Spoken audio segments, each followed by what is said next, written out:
ദൈവത്തിൻ്റെ കയ്യൊപ്പ് പൊതിഞ്ഞ മലയാളികളുടെ സ്വന്തം ഡോക്ടർ, ഇന്ത്യയിലെ ക്യാൻസർ ട്രീറ്റ്മെൻറ്റ് മേഖലയിൽ ഏറ്റവും മികച്ച ഡോക്ടർ, രോഗികളുടെയും കുടുംബാംഗങ്ങളുടെയും പ്രതീക്ഷയായ വിശ്വാസമായ doctor VP Gangadharan sir. Sir നമ്മോടൊപ്പം ജോയിൻ ചെയ്യുന്നു. സർ, സ്നേഹപൂർവ്വം സ്വാഗതം. നമസ്കാരം.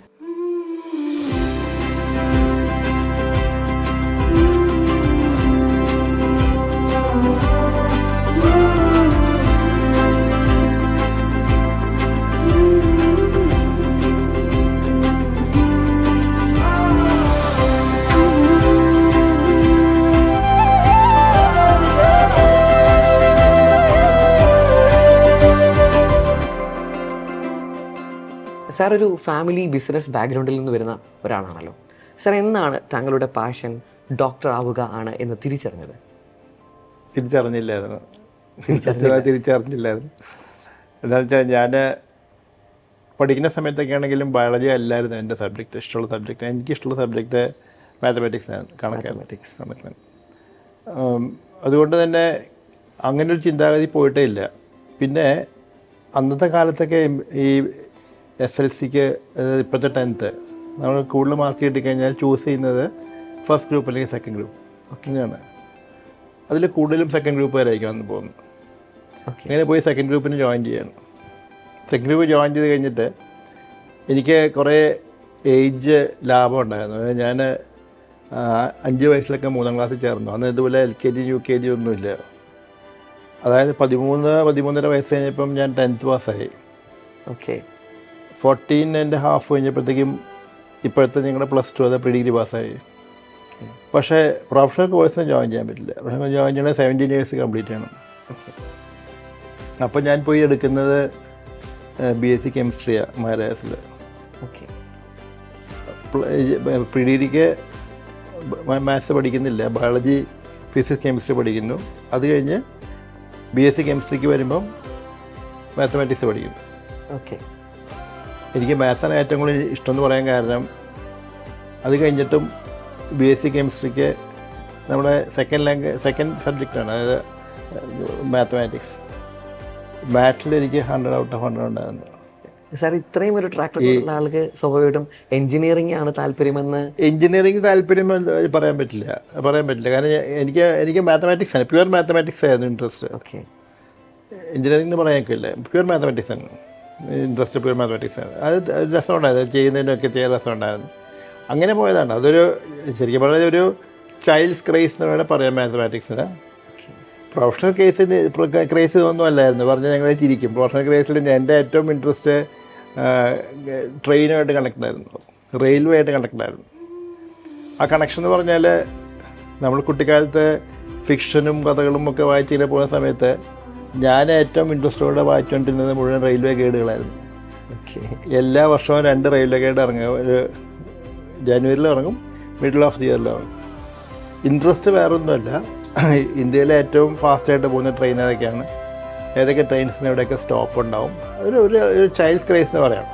അതുകൊണ്ട് തന്നെ അന്നൊക്കെ കുട്ടിക്കാലത്തൊക്കെ ഗാർഡാവണമെന്നായിരുന്നു ആഗ്രഹം. അപ്പോൾ ഞാൻ ഇന്നത്തെ ജനറേഷൻ പോകുന്ന പോലെ ഞാനങ്ങനെ MBBS ആവണമെന്നൊന്നും ജോയിൻ ചെയ്തൊന്നുമല്ല. അതുകൊണ്ട് തന്നെ അങ്ങനെ ഒരു പ്രൊഫഷൻ്റെ പുറകെ പോകാനായിട്ട് എൻ്റെ കുട്ടിക്കാലം ഞാൻ കളഞ്ഞിട്ടില്ല. എല്ലാ തരത്തിലും ആസ്വദിച്ച് തന്നെ വളർന്നു, സുഖമായിട്ട് ആസ്വദിച്ച്. അതായത് 3ാം ക്ലാസ്സിൽ പഠിക്കുമ്പം 4ാം ക്ലാസ്സിനെ കുറിച്ച് മാത്രമേ ചിന്തിച്ചിട്ടുള്ളൂ. 5ാം ക്ലാസ്സിനെ കുറിച്ച് പോലും ചിന്തിച്ചിട്ടില്ല. 8ാം ക്ലാസ്സിൽ പഠിക്കുമ്പോൾ 9ാം ക്ലാസ് അതിനപ്പുറം നമുക്ക് അന്ന് എനിക്ക് ഞാൻ മാത്രമായിരിക്കില്ല, എല്ലാ കുട്ടികളും അങ്ങനെ തന്നെ ആയിരിക്കും. അതുകൊണ്ട് ഞങ്ങൾക്കൊക്കെ ഒരു കുട്ടിക്കാലം ഉണ്ടായിരുന്നു. അത് ഇപ്പോഴും with sweet memories. How to face life എന്നുള്ളതിനെക്കുറിച്ച്, അല്ലെങ്കിൽ നമുക്ക് കുറച്ചും കൂടെ വിശാലമായൊരു കാഴ്ചപ്പാട് ഞങ്ങൾക്കൊക്കെ ഉണ്ടായിരുന്നു. എപ്പോഴും ഞങ്ങൾ എടുത്തെടുത്ത് പറയണ്ട, അതായത് കളിച്ച് തോക്കുന്ന ഒരാൾക്ക് ആ തോൽവി ഏറ്റുവാങ്ങാനുള്ള മനഃശക്തി ഉണ്ടാവും. ഒരു പക്ഷേ ഇന്നത്തെ വിദ്യാർത്ഥികൾക്ക് സ്ട്രെസ് ഡീൽ ചെയ്യാനായിട്ട് ഭയങ്കര പറ്റും. അതിന് കാരണം അതുകൊണ്ടാണ്. അവർ തോൽവി എന്തെന്ന് അറിയുന്നില്ല, അല്ലെങ്കിൽ ഒരു കൂട്ടായിട്ട് ജീവിക്കുന്നില്ല. ഇത് ഹോസ്റ്റലിൽ പിടിയിരി ഹോസ്റ്റലിൽ മഹാരാജാസ് കോളേജിൽ ഹോസ്റ്റലിൽ ജീവിക്കുക എന്ന് പറഞ്ഞാൽ, മഹാരാജാസ് ഹോസ്റ്റൽ ചെറിയ എക്സാമ്പിൾ പറയുകയാണെങ്കിൽ നമുക്ക് ആർക്കും റൂം അലോട്ട്മെൻ്റ് ഉണ്ട്, പക്ഷേ സ്വന്തമായിട്ട് റൂം എന്ന് പറയാൻ സാധിക്കില്ല. ഇപ്പം നമ്മുടെ മുറിയിൽ മഹാരാജാസ് കോളേജിൽ നമ്മുടെ മുറിയിൽ വന്ന് കിടന്നുറങ്ങുന്നത് ചിലപ്പോൾ നമ്മുടെ നമ്മൾ ബെഡിൽ കിടന്നുറങ്ങുന്നത് വേറെ ആളായിരിക്കും. രാവിലെ നമ്മുടെ ഷർട്ട് ഇട്ടുകൊണ്ട് ഇറങ്ങിപ്പോകുന്ന ആൾ വേറെ ഒരാളായിരിക്കും. പക്ഷെ ആരും അങ്ങോട്ടും ഇങ്ങോട്ടും അതിനെക്കുറിച്ച് അന്വേഷിക്കാറില്ല, ചോദിക്കാറില്ല. ഇപ്പോൾ നമ്മൾ തേച്ച് അടക്കി വെച്ചിരിക്കുന്ന ഷർട്ട് ചിലപ്പോൾ ക്ലാസ്സിൽ ചെല്ലുമ്പോൾ വേറെ ഇട്ടുകൊണ്ട് ക്ലാസ്സിൽ ഇരിക്കുന്ന കാണാൻ പറ്റും. അത്രമാത്രം നമുക്കൊരു ഷെയറിങ് മെൻറ്റാലിറ്റിയും അത്രമാത്രം ഈ ഒരു പറയില്ല നമ്മുടെ ടു ഫേസ് ലൈഫിൻ്റെ ഡിഫറെൻറ്റ് ആംഗിൾ എന്ന് പറയുന്നത് അത് ഭയങ്കരമായിട്ട് കിട്ടുമായിരുന്നു അന്നത്തെ കാലത്ത്. That is something which we use to enjoy also. ഇപ്പോൾ ഇപ്പോഴും ആലോചിച്ച് കഴിഞ്ഞാൽ നമ്മൾ ഈ ചെയ്ത ആൾക്കാരൊക്കെ ഇപ്പോഴും ഉണ്ട് പലരും. ഇപ്പോൾ നമ്മളിങ്ങനെ സംസാരിച്ചിരിക്കുമ്പോഴൊക്കെ നമുക്ക് പറയാൻ അന്നത്തെ കാര്യങ്ങൾ മാത്രം മതി, വേറെ ഒന്നും വേണ്ട. ഇങ്ങനെ മണിക്കൂറുകളോളം നമുക്ക് സംസാരിച്ചുകൊണ്ടിരിക്കാൻ സാധിക്കും. കാരണം അതിൻ്റെ കാരണം ഇന്നത്തെ പോലെ അല്ല. അന്ന് എനിക്ക് രണ്ട് ബ്രദേഴ്സും സിസ്റ്ററുണ്ട്. ഏറ്റവും മൂത്ത ബ്രദർ തൃശ്ശൂരിൽ നിന്ന് എഞ്ചിനീയറിംഗ് ഇന്ന് മെക്കാനിക്കൽ എഞ്ചിനീയറിംഗ് കഴിഞ്ഞ് ഇറങ്ങി. രണ്ടാമത്തെ ബ്രദർ MBBS പഠിക്കുകയാണ്. അപ്പോൾ അന്നൊക്കെ ഒരു വേർഷൻ എങ്ങനെയാണെന്ന് വെച്ചാൽ ഒരു വീട്ടിലൊരു ഡോക്ടർ ധാരാളം മതി, അല്ലെങ്കിൽ ഒരു വീട്ടിലൊരു എഞ്ചിനീയർ ധാരാളം മതി. അപ്പം എല്ലാവർക്കും അവരുടേതായ ചാനലുണ്ടായി കഴിഞ്ഞു. അപ്പോൾ എൻ്റെ അടുത്ത് പറഞ്ഞു, നിനക്ക് യുവർ ചോയ്സ്, നിനക്ക് വേണമെങ്കിൽ പോകും, ആരും കമ്പൽ ചെയ്യാൻ പോകുന്നില്ല. അങ്ങനെ പക്ഷേ അപ്ലൈ ചെയ്തപ്പം ഏറ്റവും ഡയലമ ഉണ്ടാകുന്നത് സെലക്ഷൻ കിട്ടിയപ്പോഴാണ്. MBA selection. നമുക്ക് അന്നത്തെ സന്തോഷം എന്ന് പറയാൻ പറ്റില്ല. അന്ന് കിട്ടി പോണ വേണ്ടുള്ള കാര്യത്തെക്കുറിച്ചാണ് ഏറ്റവും വലിയ ഡിലമ്മ. അച്ഛന് വളരെ ക്ലിയർ ആയിരുന്നു. അച്ഛൻ പറഞ്ഞു, ഇറ്റ്സ് യുവർ ചോയ്സ്, നിനക്ക് ഇഷ്ടമുണ്ട് പോവുക, ഇല്ലെങ്കിൽ പോകണ്ട, ബിസിനസ് നോക്കാം, ഒരു കുഴപ്പമില്ല. അമ്മ ഡിഫറെൻ്റ്. അമ്മ till that point of time അമ്മയുടെ വായൊന്നും കേട്ടിട്ടില്ല. അമ്മ പറഞ്ഞു, ഇല്ല, യു ഹാവ് ടു ഗോ. അപ്പോൾ അതിന് റീസൺ അമ്മ പറഞ്ഞത്, എൻ്റെ പേരിട്ടിരിക്കുന്നത് അമ്മയുടെ ബ്രദറിൻ്റെ പേരാണ്. അമ്മയുടെ ബ്രദർ ഡോക്ടർ ഗംഗാധരനായിരുന്നു. He died before I was born. ഞാൻ ജനിക്കുന്നതിന് മുമ്പ് മരിച്ചാണ്. ഡോക്ടറായിരുന്നു. അപ്പോൾ അമ്മയ്ക്കൊരു ആഗ്രഹം ഉണ്ടായിരുന്നു, അതായത് ഐ ഷുഡ് ഗോ. പക്ഷെ അത് ആ മൊമെൻറ്റ് വരെ, കിട്ടുന്ന മൊമെൻറ്റ് വരെ അമ്മേനോട് പറഞ്ഞിട്ടുമില്ല, പോകണമെന്ന് നിർബന്ധിച്ചിട്ടുമില്ല. ഇങ്ങനൊരു ആഗ്രഹം പറഞ്ഞു. അപ്പോൾ അമ്മ പറഞ്ഞു, അപ്പോൾ അച്ഛൻ പറഞ്ഞു, അങ്ങനെയാണ് യു ഗോ. ഏറ്റവും ക്രൂഷ്യൽ മൊമെൻറ്റിൽ അമ്മയുടെ സപ്പോർട്ട്. അല്ലെങ്കിൽ അന്ന് ഞാൻ ഇറങ്ങിപ്പോയി. പക്ഷേ എനിക്ക് അന്നൊരു ക്രൈസ് എന്ന് പറയാൻ സാധിക്കില്ല. അന്നും MBBS കിട്ടിയതുകൊണ്ട് ഭയങ്കര സന്തോഷം അങ്ങനെ പറയാൻ സാധിക്കില്ല. ബിക്കോസ് അതല്ല, അന്നും കിട്ടിയാൽ പോയി, അല്ലെങ്കിൽ നമ്മൾ പോകുന്നില്ല. അങ്ങനത്തെ കിട്ടിയില്ലായിരുന്നെങ്കിൽ ഞാൻ ഇതുപോലെ ആകെ പഠിച്ച് നടക്കുന്നത് അതുകൊണ്ടാവുന്നില്ലായിരുന്നു. കാരണം അന്നും നമ്മുടെ മുമ്പിൽ ഇത് ഫസ്റ്റ് ചോയ്സ് ഒന്നും പറഞ്ഞുകൊണ്ട് എടുക്കാൻ സാധിക്കില്ല.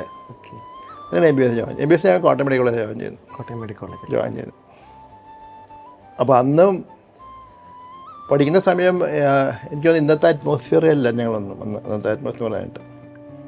അത് ഏത് ലെവലിൽ നോക്കിയാലും നമ്മൾ it was not like this. ഞാനിപ്പോഴും എനിക്ക് ഇവരായിട്ട് കോൺടാക്ട്സ് ഉണ്ട്. ഇപ്പോഴത്തെ ബാച്ചും ഓരോ ബാച്ച് വരുമ്പോൾ ഞാൻ പലപ്പോഴും അവർക്ക് ക്ലാസ്സല്ല അവരുടെ മറ്റേ ഫസ്റ്റ് ഓറിയൻറ്റേഷന് പോകാറുണ്ട്, ഒരു കോൺവെക്കേഷൻസിന് പോകാറുണ്ട്. അങ്ങനെ അപ്പം ഏകദേശം പൾസ് അറിയാം.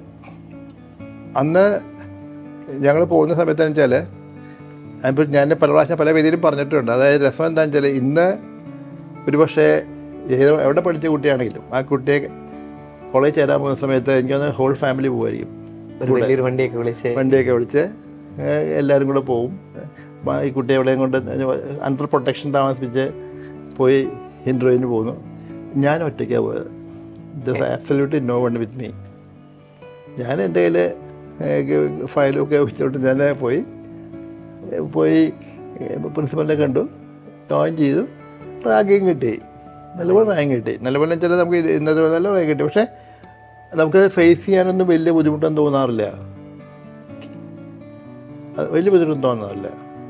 ആ റാങ്ക് എന്ന് പറഞ്ഞാൽ നോട്ട് ഫ്രം നമ്മുടെ പോലീസായിട്ട് മാത്രമല്ല, നമ്മുടെ സീനിയേഴ്സായിട്ട് മാത്രമല്ല, including your own teachers rank ചെയ്യുന്നത് നമ്മുടെ ഫിസിക്കൽ റാങ്ക് ഒന്നും ഉണ്ടാവില്ല. പക്ഷേ അവരൊരു റാങ്കിൻ്റെ മെച്ചം എന്താണെന്ന് വെച്ചാൽ ഈ റാങ്ക് കിട്ടിയ ഒന്നും ആൾക്കാരൊക്കെ ഉണ്ടാവില്ല, എല്ലാവരും ഉണ്ടാവും. റാങ്ക് കിട്ടിയ ആൾക്കാരുണ്ടാവും, നന്നായിട്ട് പഠിക്കുന്നവരുണ്ടാവും. അവരെല്ലാവരും ഫസ്റ്റ് എക്സാമിന് തോക്കും. നമ്മുടെ ഫസ്റ്റ് സെമിസ്റ്റർ എക്സാം എന്ന് പറഞ്ഞ് എടുക്കുന്ന എക്സാമിൻ്റെ അകത്ത് ആരും ജയിക്കില്ല. അപ്പോൾ എല്ലാവരും തോക്കും. അനാറ്റമി തോക്കും, ഫിസിയോളജി തോക്കും, ബയോകെമിസ്ട്രി തോക്കും. അതോടുകൂടെ എല്ലാവർക്കും മനസ്സിലാവും ഇങ്ങനെ ഇരുന്ന് കുത്തിയിരുന്ന് മാറ്റിയിട്ട് വലിയ കാര്യമൊന്നുമില്ല. അപ്പോൾ അതേ സമയത്ത് നമ്മൾ ഇങ്ങനെ പോകുന്ന ആൾക്കാർ കുറേ പേരുണ്ടാവും. പക്ഷേ കുത്തിയിരുന്ന് വായിക്കുന്ന ആൾക്കാർ റാങ്കുകാരും ഒക്കെ ഉണ്ടാവും. അവരാരും ഇതോടുകൂടെ അവർ ഡൗൺ ആവുന്ന സെൻസ് അവർക്ക് മനസ്സിലായത് ഇങ്ങനെ പരിപാടി ശരിയാവില്ല. അതുകൊണ്ട് ആ ഒരു ഫസ്റ്റ് റാങ്കിൻ്റെ ഒരു പാർട്ട് എന്ന് പറഞ്ഞാൽ ടീച്ചേഴ്സിൻ്റെ റാങ്ക് അതാണ്. You are down to earth എന്നുള്ള ഒരു ഫീലിംഗ് ഉണ്ടാക്കും. പക്ഷെ പിന്നെ അത് കഴിഞ്ഞാൽ ഹോൾ ഗ്രൂപ്പ് നമുക്ക് എൻജോയബിൾ ഗ്രൂപ്പാണ്. നമുക്ക് വ്യത്യാസം ഭയങ്കരമായിട്ടെന്ന് പറഞ്ഞാൽ നമ്മൾ MBBS ജോയിൻ ചെയ്യുന്ന സമയത്ത് ഞാൻ ആദ്യം പറഞ്ഞു എനിക്ക് അന്ന് വലിയ പാഷൻ ഉണ്ടായിരുന്നു. പക്ഷേ ഒരിക്കൽ ജോയിൻ ചെയ്ത് കഴിഞ്ഞാൽ ദെൻ വി ഫീൽ ഡിഫറൻസ്. ആ ഒരു ട്രാക്കിലേക്ക് വന്ന ഡിഫറൻസ് പറഞ്ഞാൽ എന്താണെന്ന് വെച്ചാൽ നമ്മൾ ഇന്നിപ്പോൾ എന്നോട് ചോദിക്കുകയായിരുന്നു അന്ന് ഞാൻ ആഗ്രഹിക്കേണ്ടതല്ലേ എന്ന് ചോദിച്ചു കഴിഞ്ഞാൽ എനിക്ക് ഇന്നത്തെ എക്സ്പീരിയൻസ് അന്ന് ഉണ്ടായാൽ ഞാൻ ആഗ്രഹിക്കേണ്ടായിരുന്നു.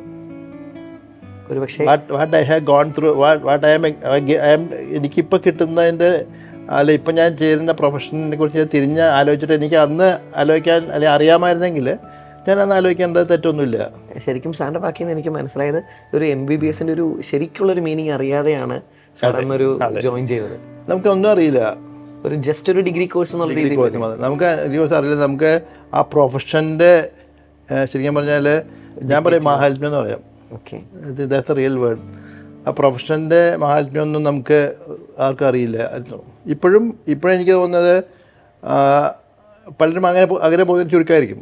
ഇപ്പോഴും അതുകൊണ്ടൊന്നും ആയിരിക്കില്ല. ഇപ്പോഴും എനിക്ക് തോന്നുന്നത് MBBS എന്നുള്ളൊരു ക്രൈസ് കൊണ്ട് പോകുന്നതല്ലാതെ അതിൻ്റെ ഒരു മറുവശത്ത് നമ്മളിപ്പോൾ പലപ്പോഴും പലരും കാണാറുണ്ട്. അതായത് MBBS പോകരുത് കാരണം ടഫാണ്, അല്ലെങ്കിൽ MBBS പോകരുത്, പോയി കഴിഞ്ഞാൽ നമ്മുടെ ലൈഫ് തീർന്നു, അല്ലെങ്കിൽ MBBS ഇടുന്ന എഫർട്ട് ഇതിൻ്റെ ഉള്ള പ്രതിഫലം നമുക്ക് കിട്ടുന്നില്ല, അതൊക്കെ എല്ലാം കാണാറുള്ളൂ. അതുകൊണ്ട് MBBS പോകരുതെന്ന് പറഞ്ഞ് MBBS പഠിക്കുന്ന പിള്ളേരെ കുറേ ഇഷ്ടംപോലെ കാണാറുണ്ട്. ഇപ്പോൾ MBBS പോയി ജോയിൻ ചെയ്ത ആൾക്കാർ ഇത് മോശപ്പെട്ട കോഴ്സാന്ന് പറയുന്നത് I think they are wrong.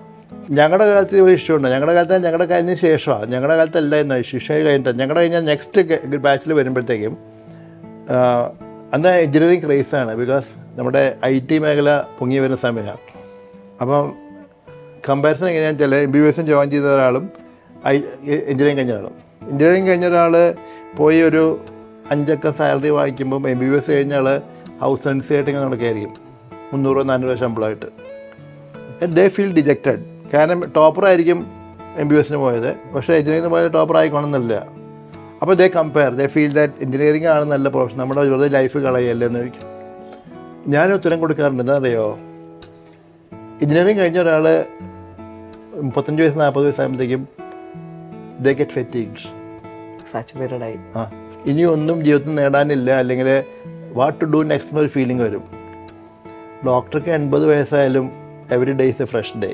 പുതിയത് പഠിച്ചുകൊണ്ടിരിക്കും, പുതിയ പേഷ്യൻറ്റിനെ കാണുന്നു, പുതിയ കാര്യങ്ങൾ പഠിക്കുന്നു, ആൻഡ് ലൈഫ് ബിക്കംസ് ഡിഫറൻറ്റ്. ഇതിനെക്കുറിച്ച് ഒരിക്കൽ ഒരു കോൺവക്കേഷന് ഇതുപോലെ അന്ന് റിട്ടയർഡ് ജസ്റ്റിസ് ആയിരുന്നു. അന്ന് സച്ചിൻ റിട്ടയർ ചെയ്ത ക്രിക്കറ്റിൽ നിന്ന്, സച്ചിൻ ടെണ്ടുൽക്കർ റിട്ടയർ ചെയ്ത. അപ്പം വന്നിട്ട് പറഞ്ഞു, അതായത് ഡോക്ടേഴ്സൊക്കെ സച്ചിനെ പോലെ ആവണം, അങ്ങനെ ആവണം എന്ന് പറഞ്ഞ കമ്പാരിസൺ ആയിരുന്നു. കമ്പയർ ചെയ്യാനേ പറ്റില്ല. ബിക്കോസ് ഒരു ഡോക്ടർ പോകുന്ന ഒരു ലൈനിൽ കൂടെ ഒരിക്കലും സച്ചിന് പോകാൻ സാധിക്കില്ല. സച്ചിൻ്റെ നമുക്ക് പോകാൻ സാധിക്കില്ല. അതായത് ഡിഫറെൻറ്റ് തിങ്. അവിടെയാണ് നമ്മുടെ കമ്പാരിസൺ. സച്ചിൻ 35 വയസ്സിൽ റിട്ടയർ ചെയ്യുക, ഔട്ട് ഓഫ് ഗെയിം. ശരിക്കും ഒരു ഡോക്ടർ നമ്മൾ സ്റ്റാർട്ട് ചെയ്യുക, നമ്മുടെ കരിയർ സ്റ്റാർട്ട് ചെയ്യുക 35 വയസ്സിൽ നമ്മുടെ കരിയർ സ്റ്റാർട്ട് ചെയ്യുക.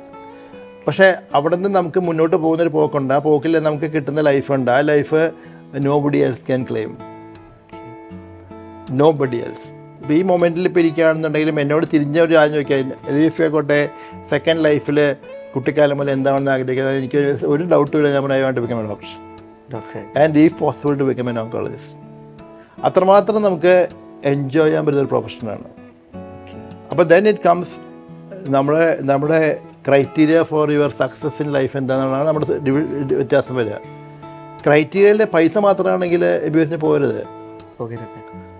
Don't go for MBBS. നമുക്ക് അതിന് ഇടുന്ന എഫർട്ടിൻ്റെ ഒരു 10% എഫർട്ട് മതി വേറെ മേഖലയിൽ യു ക്യാൻ മേക്ക് മിൻ മണി. പക്ഷേ അതേ സമയത്ത് suppose somebody asked professional satisfaction ചോദിച്ചു ഞാൻ പറയും no other profession can claim except probably teachers, good teachers. ഇവിടെ നമുക്കതുപോലെയാണ്. നമുക്കെന്താണ്, നമുക്ക് നമ്മുടെ അടുത്ത് വരുന്ന ഓരോ പേഷ്യൻറ്റും അല്ലെങ്കിൽ നമ്മൾ ട്രീറ്റ്മെൻറ്റ് എടുത്തു വന്ന ഓരോ പേഷ്യൻറ്റും they feel that they belong to you and we get a feeling that we belong to them. ആ ഒരു ബിലോങ്ങിങ്നെസ് ഉണ്ട്. അതാണ് മെഡിക്കൽ പ്രൊഫഷനിലെ ഏറ്റവും രസകരമായിട്ടുള്ള ഭാഗവും നമ്മൾ എൻജോയ് ചെയ്യുന്ന ഭാഗവും. സാറേ ഞാനിനി ചോദിക്കാൻ ആഗ്രഹിക്കുന്നത്, ഇപ്പോൾ മറ്റ് ഡിപ്പാർട്ട്മെൻറ്റുകളായിട്ട് വെച്ച് നോക്കുമ്പോൾ ഓങ്കോളജി ഡിപ്പാർട്ട്മെൻറ്റിലെ ഡോക്ടേഴ്സ് പേഷ്യൻസുമായിട്ടും അവരുടെ ഫാമിലി ആയിട്ടും ഒരുപക്ഷെ അവരുടെ കുട്ടികളുമായിട്ടുമൊക്കെ ഒരുപക്ഷെ കുറച്ചും കൂടി ഒരു ആത്മബന്ധം പുലർത്തുന്ന ഒരു സാഹചര്യമാണ്. സാറിൻ്റെ ഒരു ജീവിതത്തിൽ ഒരു പേഷ്യൻറ്റിനെ ട്രീറ്റ് ചെയ്യേണ്ടി വരുമ്പം ഒരു ഫാമിലി മെമ്പറിനെ തന്നെ ട്രീറ്റ് ചെയ്യുന്ന പോലെ ഒരു സിറ്റുവേഷൻസ് വരികയും they become part of our life, family ആണെന്നൊരു അത് കംപ്ലീറ്റ്. അതിൻ്റെ ഉദാഹരണം ഞങ്ങൾ ഇരിക്കുന്ന മുഴുവൻ കാണാം. ഇരിക്കുന്ന സാധനങ്ങളൊന്നും ഞാൻ വാങ്ങിച്ച സാധനങ്ങളൊന്നും ഉണ്ടാവില്ല അവിടെ. It will be all given by different people. ഇത് ഈ ഇരിക്കുന്നത് ഇല്ലേ, ഇത് ഖത്തറിലെ വേൾഡ് കപ്പിന് വേണ്ടിയിട്ട് ഈ ഉരു അവിടുന്ന് അവിടുത്തെ റോയൽ ഫാമിലി 3 ഉരു ചോദിച്ചിട്ടുണ്ട്. ഇത് ഉണ്ടാക്കുന്നത് ബേപ്പൂര ഉരു ഉണ്ടാക്കുന്നത്. അതിൻ്റെ മോഡല് അവിടെ സബ്മിറ്റ് ചെയ്യുന്നതിന് മുമ്പ് അവർ മോഡൽ എനിക്ക് കൊണ്ട് തന്നൊരു പേഷ്യൻ്റ് പുള്ളിയാണ് ഉണ്ടാക്കുന്നത്. അല്ലേ, അങ്ങനെ ഓരോരോ സാധനം നമ്മുടെ മുമ്പിൽ വരും. ഇരിക്കുന്ന സാധനം ഞാൻ അകത്ത് വേണമെങ്കിൽ പോയി കാണിച്ചു തരാം, അവിടെ നിങ്ങൾക്ക് മനസ്സിലാവും. അതായത് ഇറ്റ്സ് ഡിഫറെൻറ്റ്. ഓരോരുത്തർ സ്വന്തം കൈ കൊണ്ട് വരച്ചുകൊണ്ട് തന്ന സാധനങ്ങളാണ് എല്ലാം. ഇതിൽ ചെറിയ ഭാഗമേ ഉള്ളത്, ഇഷ്ടംപോലെ. It reflects. ഇതിനകത്തിരിക്കുന്ന സാധനങ്ങളെല്ലാം എനിക്കറിയാം, ആര് തന്നാന്നറിയാം, ഏത് സാഹചര്യം തന്നാന്നറിയാം.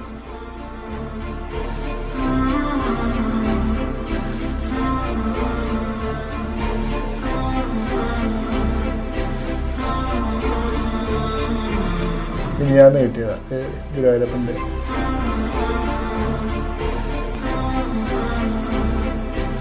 ഇന്നത്തെ 2 എക്സാമ്പിൾ പറഞ്ഞുതരാം. ഇന്നിപ്പോൾ 2-3 ഞാൻ ഒപ്പി കഴിഞ്ഞ് വരിക. ഒരാൾ അടുത്ത സൺഡേ മാരേജാണ്. ഞാൻ ട്രീറ്റ് ചെയ്തത് ഒരു 15 കൊല്ലം മുമ്പാണ്.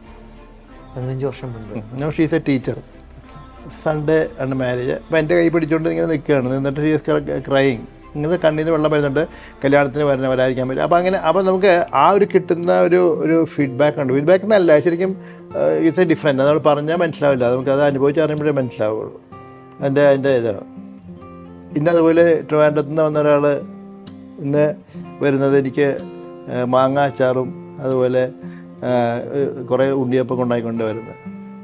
അതിലൊക്കെ നമുക്ക് ആ അപ്പം വാങ്ങിച്ചുകൊണ്ട് തരുന്നുള്ളതല്ല, ഇത് അവർ ഉണ്ടാക്കിക്കൊണ്ടിരുന്നത് മാത്രമല്ല, അതിൻ്റെ പുറകിൽ ആത്മാർത്ഥതയുണ്ട്, ആ ഒരു സ്നേഹം എന്നുള്ള സാധനമുണ്ട്. അതാണ് that is what to get back. അത് ബാക്കി സ്പെഷ്യാലിറ്റി കിട്ടില്ല. കാരണം ഇവരൊക്കെ നമുക്ക് നമ്മുടെ കൈ കൂടെ പോകുന്ന ഒരു ലൈഫ് പോലെ വരും. അപ്പോൾ ഞാനെപ്പോഴും പറയാനെന്ന് വെച്ചാൽ, നമ്മൾ ശരിക്കും പറയുകയാണെങ്കിൽ നമ്മൾ ചെറിയ ഒരു നേരിയ നൂൽപ്പാലത്തിലൂടെ നടന്നു പോവുകയാണ് ഒരു ഓങ്കോളജിസ്റ്റ്. പേഷ്യൻ്റ് ഇക്കരെ നമ്മളിപ്പുറത്തുനിന്ന് അക്കരെ കടന്നാൽ മാത്രമേ രക്ഷപ്പെടുകയുള്ളൂ. അക്കരെ കടക്കണം. പക്ഷെ ആ നടന്നു പോകുമ്പോൾ 2 വശത്തും പ്രശ്നങ്ങൾ. വെള്ളമാണ്. നമ്മൾ പാലത്തിന് 2 വശത്തും വെള്ളമായിരിക്കുമല്ലോ. ഒരു വശത്തെ വെള്ളം എന്ന് പറയുന്നത് അസുഖമാണ്, അസുഖം കൊണ്ടുള്ള മരണമാണ്. മറുവശത്തെ മരണം എന്ന് പറയുന്നത് നമ്മൾ കൊടുക്കുന്ന ട്രീറ്റ്മെൻ്റ് കൊണ്ടുള്ള മരണമാണ്. അത് ഡബിൾ എഡ്ജ്ഡ് വെപ്പൺ എന്ന് പറയും. ഇത് രണ്ടിനും രക്ഷപ്പെടുത്തി നമ്മളൊരു ബാലൻസ് ചെയ്ത് സർക്കസുകാരനെ പോലെ കൊണ്ട് അപ്പുറം വിട്ടെങ്കിൽ ഒരു രോഗി രക്ഷപ്പെടുകയുള്ളൂ. അതൊരു വലിയൊരു ടാസ്ക്കാണ്. അതൊരു മാനസികമായിട്ടൊരു ബേർഡനായിട്ട് പലപ്പോഴും ബേർഡനായിട്ട് നമ്മൾ സന്തോഷം വരുള്ളൂ. സന്തോഷമാണ്. കാരണം അങ്ങനെ രക്ഷപ്പെട്ടു പോകുന്ന ഓരോരുത്തരും ഉണ്ട്. ദേ become part of your life. ഞാൻ ഇന്നലെ ഗുരുവായൂരായിരുന്നു. ഗുരുവായൂർ പോകാൻ കാരണം നമ്മൾ ട്രീറ്റ് ചെയ്ത ചെറിയൊരു തട്ടുകട നടത്തുന്ന ഒരു വ്യക്തി, അദ്ദേഹത്തിൻ്റെ ഹോട്ടൽ എന്ന് പറഞ്ഞാൽ ഇപ്പോഴും ഹോട്ടൽ എന്ന് പറഞ്ഞാൽ ക്ഷമിക്കാറില്ല, കുറച്ചും ഒരു മോഡിഫൈഡ് ഹോട്ടൽ, അതിൻ്റെ ഇനോഗ്രേഷനിൽ പോയി ചെയ്തിട്ട് വരുന്നത്.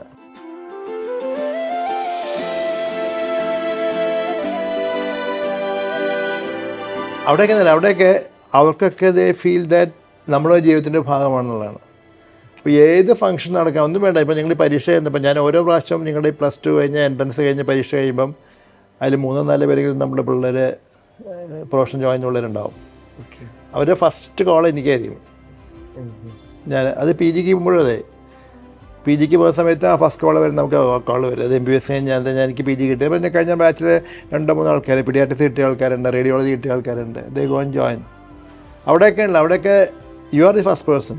അത് അതിൻ്റെ എക്സ്ട്രീം നമുക്ക് പലപ്പോഴും പോകാറുണ്ട്. അതായത് നമുക്ക് നമ്മൾ പേഷ്യൻ്റ് മാത്രമല്ല, ഈവൻ നമുക്ക് മരിച്ചുപോയ പേഷ്യൻ്റ് ആൾക്കാർ പോലും അത് നമുക്ക് അനുഭവം ഉണ്ടായിട്ടുണ്ട്. അതായത് നമ്മുടെ മരിച്ചുപോയ ഒരു പേഷ്യൻറ്റിൻ്റെ മകൾ, അവൾ പറഞ്ഞു കല്യാണത്തിന് എനിക്ക് ചിലപ്പോൾ ഞാൻ വരാൻ സാധിക്കില്ല. ഞാൻ പറഞ്ഞു ഞാൻ വേറെ മീറ്റിങ്ങിന് പറഞ്ഞ് ഡോക്ടർ വന്നതിൽ കല്യാണത്തിന് വന്ന അങ്കിൾ കാണിക്കുക, ഡോക്ടറാണ് അങ്കിൾ വന്നില്ലെങ്കിൽ ഞാൻ കല്യാണ മണ്ഡപത്തിൽ കയറില്ല എന്ന് പറഞ്ഞു. So you are force to go. ആ അറ്റാച്ച്മെൻറ്റ് എന്താണെന്ന് അതാണ് ഞാൻ പറഞ്ഞത്. ഇപ്പോൾ MBBS പഠിക്കുന്ന പിള്ളേരൊക്കെ മനസ്സിലാക്കിയിരിക്കേണ്ടത്, അല്ലെങ്കിൽ MBBS ആസ്പിരൻസ് മനസ്സിലാക്കിയിരിക്കേണ്ടത്, നമ്മുടെ പ്രൊഫഷണൽ ലൈഫിൽ കിട്ടുന്ന ഒരു സാധനം ഉണ്ടല്ലോ, ആ സാധനം കമ്പയർ ചെയ്യാനേ പറ്റില്ല വേറൊരു പ്രൊഫഷനായിട്ടും. And that is what you enjoy. അതേസമയം ഒരു കാര്യം കൂടെ അവരെല്ലാവരും മനസ്സിലാക്കുന്നത് നല്ലതാണ്. ഒരു ഡോക്ടർ പോലും പട്ടിണി കിടന്ന് മരിച്ച ചരിത്രം ഉണ്ടായിട്ടുണ്ടാവില്ല. അതായത് പൈസ ഇല്ല, കേസ് കിട്ടാത്തത് കൊണ്ട് ഞാൻ മരിക്കും പട്ടിണി കിടക്കുന്നത്, അതിന് ഡോക്ടർ ഉണ്ടാവില്ല. If they do it in the proper way, proper ethics, പ്രോപ്പറായിട്ട് പ്രാക്ടീസ് ചെയ്യുകയാണെങ്കിൽ പൈസയ്ക്ക് പ്രയോറിറ്റി കൊടുക്കരുത്, കൊടുക്കാനേ പാടില്ല. ബിക്കോസ് അതാണ് നമ്മുടെ മനസ്സിലെങ്കിൽ അച്ഛനമ്മമാർ ഒരു കാലത്തും മക്കളെ ഈ കോഴ്സിന് വിടരുത്, ഈ മക്കളും പോയി പഠിക്കരുത്. That's the purpose of doing. പക്ഷേ അതേ സമയത്ത് നമ്മുടെ മോനോ, അപ്പോൾ ഞാൻ എൻ്റെ മോൻ പോയപ്പോൾ ഞാൻ വളരെ കൃത്യമായിട്ട് പറഞ്ഞോണ്ട്, നിനക്ക് you may have to sacrifice many things. അത് വളരെ ക്ലിയറാണ്. സാക്രിഫൈസ് എന്ന് വെച്ചാൽ ഇപ്പം ഞാൻ പറയാം, ഞാൻ ഇന്നിപ്പം ഞാൻ സിനിമയ്ക്ക് പോകാൻ എനിക്ക് ആ സമയം എനിക്ക് കോള് വന്നു, ആയിട്ട് ഗോ ആൻഡ് അറ്റൻഡ്. എനിക്കത് മാറ്റി വെച്ചുകൊണ്ട് പോകാൻ സാധിക്കില്ല. പക്ഷേ അത് നമ്മൾ എൻജോയ് ചെയ്യണം. Because I am going to save a life and come back. അങ്ങനെ ഒരു എൻജോയ്മെൻറ്റ് നമ്മുടെ മനസ്സിലുണ്ടെങ്കിൽ നമുക്കതൊരു ഇഷ്യൂ അല്ല, നമ്മളൊന്നും സാക്രിഫൈസ് ചെയ്യുന്നില്ല. ഇൻഫാക്ട് നമുക്ക് അതിനേക്കാൾ കൂടുതൽ നമുക്ക് തിരിച്ച് കിട്ടുന്നതാണ്. ദാറ്റ് ഈസ് അതിൻ്റെ സുഖം മനസ്സിലാക്കണമെങ്കിൽ അതാണ് ഞാൻ പറഞ്ഞത്, നമ്മളൊന്നും കുട്ടിക്കാലത്ത് മനസ്സിലാക്കിയിട്ടില്ല. ഇന്ന് I can swear and tell to anyone who is coming to this profession, you are lucky to be in this profession. പക്ഷേ നിങ്ങൾക്കൊരു ഡിസിഷൻ എടുക്കാം, whether you want to be ethically right or ethically wrong. Ethically നിങ്ങൾ right ആണെങ്കിൽ you will enjoy the profession. Ethically if you are not right, you are the worst man in this profession. അതും വളരെ ക്ലിയറാണ്. ഞങ്ങളുടെ doctor ഇപ്പോഴും പക്ഷേ medical പ്രൊഫഷൻ്റെ ഏറ്റവും വലിയ enjoyment എന്ന് പറയുന്നത് മേക്കിംഗ് ദ ഡയഗ്നോസാണ്. ഒരു നല്ലൊരു MBBS കോളേജിലേക്ക് അഡ്മിഷനും അതുവഴി ഒരു നല്ലൊരു സക്സസ്ഫുൾ കരിയറും തിരഞ്ഞെടുക്കാമെന്നാണ് സാർ ഒരു അധ്യാപകൻ എന്ന രീതിയിൽ വിലയിരുത്തപ്പെടുന്നത്. നമ്മുടെ ആ റാപ്പോ ആൻഡ് ടച്ച് ഉണ്ടല്ലോ, അത് ഒരു AIക്കും റീപ്ലേസ് ചെയ്യാൻ പറ്റില്ല. Brilliant Study Center, India's #1 coaching center for NEET and JEE.